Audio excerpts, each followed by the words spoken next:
আজকে আমি চলে আসলাম যে মালয়েশিয়ায় আমার এক ভাই তার সন্তান এবং তার ওয়াইফ নিয়ে এসে স্কুলে ভর্তি করাই দিয়েছে। এই যে স্কুলে স্কুলের বাবু এই এখন কথা আছে, এই বাংলাদেশের এত ভালো ভালো স্কুল থাকতে, স্কুল প্রতিষ্ঠান থাকতে কেন মালয়েশিয়ায় নিয়ে এসে, আর কত টাকা খরচ হয়েছে, আর কি কারণে মালয়েশিয়ায় নিয়ে এসে, ঠিক আছে, সেই বিষয় নিয়ে আজকে একটু ভাইয়ের কাছে শুনবো।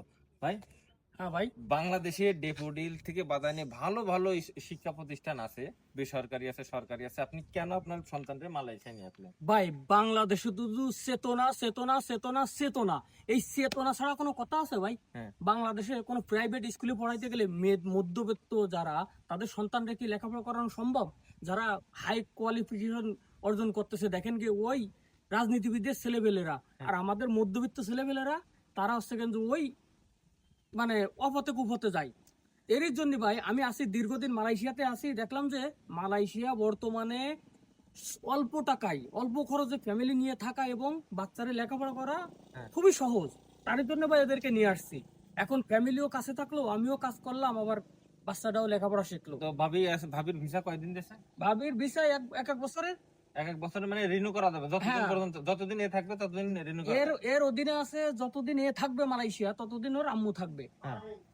তো আছে, আহ, ভাই যে কথাটা বলেছে, বাংলাদেশের এখনকার স্টুডেন্ট নেশা, পাবজি আর বিভিন্ন খেলা, আর বিভিন্ন বাইরের দেশের স্টুডেন্টরা আগে ড্রোন বানানো আবিষ্কার করছে, ঠিক আছে, তারপরে বিভিন্ন জিনিস আবিষ্কার করছে, আর বাংলাদেশে হয়ে গেছে সাইকেল চালক বানিয়ে ফেলে দিল হেলিকপ্টার, ঠিক আছে। তার মানে বুয়েটের স্টুডেন্টরা আর ঢাকা ইউনিভার্সিটির স্টুডেন্টরা কিছুই পারে না, ওই সাইকেল চালানোর থেকে সাইকেল চালানোর বুদ্ধি আবিষ্কার করে ফেলে দিলে হেলিকপ্টার, ঠিক আছে, এই আছে আছে সমস্যা।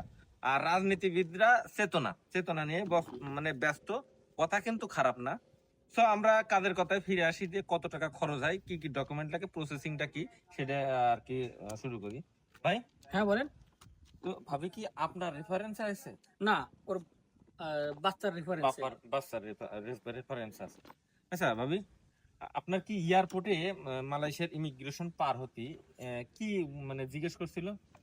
জিজ্ঞেস করছিল যে স্কুল কোন জায়গায় আর কোন স্কুলে বাচ্চা ভর্তি হয়েছে।